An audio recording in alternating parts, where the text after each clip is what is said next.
समय कभी एक जैसा नहीं रहता। कभी जीवन में अंधेरा होता है तो कभी उजाला। जो आज है वह कल नहीं था और जो आज है वह कल नहीं रहेगा। लेकिन एक चीज हमेशा स्थिर रहती है, हमारा विश्वास।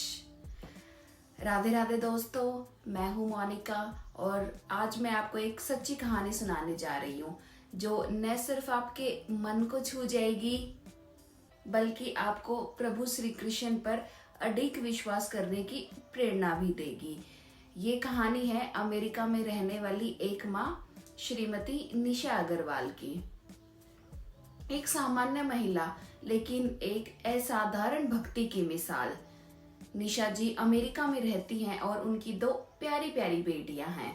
दोनों ही बालिकाएं बचपन से ही श्री कृष्ण की अन्य भगत हैं और भगवान नरसिंह की पूजा करती हैं। निशा जी का जीवन व्यवस्था से भरा हुआ है।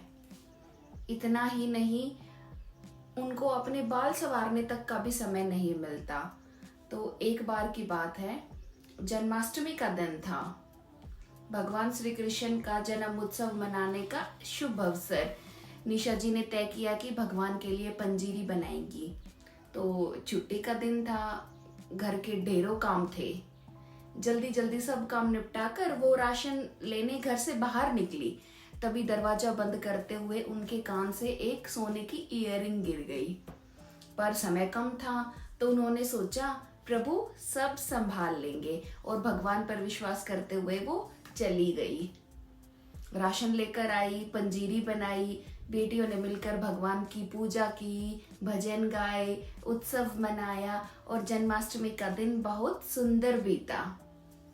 वो जो इयररिंग था बहुत महंगा था, कीमती था, पर निशा जी उन्हें भूल गई क्योंकि माँ होने के नाते और भी जिम्मेदारियां थी। कुछ महीने बीते, नवंबर का महीना आया और दिवाली नजदीक थी। अलमारी में 3-4 पर्स रखे हुए थे, एक रेगुलर, बाकी कभी कभी इस्तेमाल होते थे। एक दिन ऐसे ही पर्स को टटोलते हुए उन्होंने देखा वही इयररिंग एक पर्स में रखा हुआ है और अचरज हुआ। मैंने तो इसमें रखा ही नहीं था।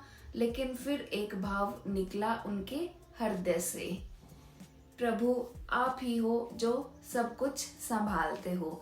यह अनुभव सिर्फ उनका और उनके ठाकुर का था। एक और दिन, कुछ परेशानियों की वजह से निशा जी का मन बहुत व्याकुल था। थोड़ी तबीयत भी खराब थी।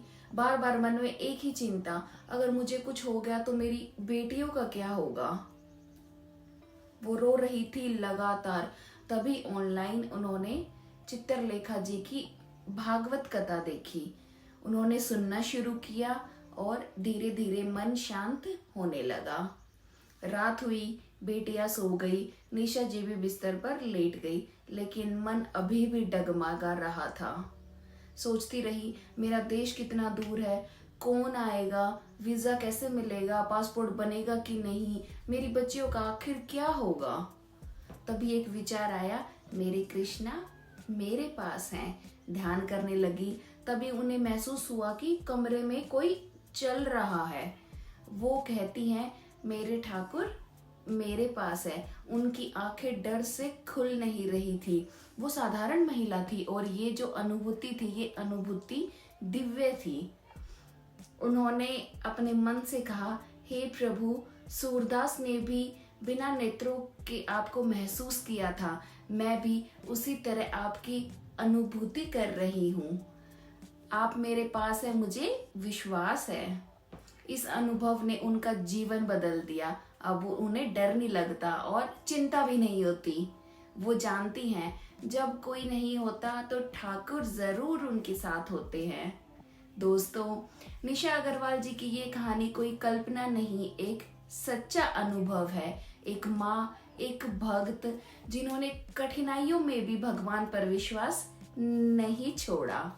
अगर आप भी कभी थके हुए महसूस करें तो बस एक बार अपनी आंखें बंद करके और अपने बंसी वाले से कहिए, प्रभु अब सब कुछ आपके हवाले। यकीन मानिए वो जरूर आएंगे। जैसे निशा जी के पास आए वैसे ही हर उस दिल के पास आते हैं जो उन्हें सच्चे मन से पुकारता है।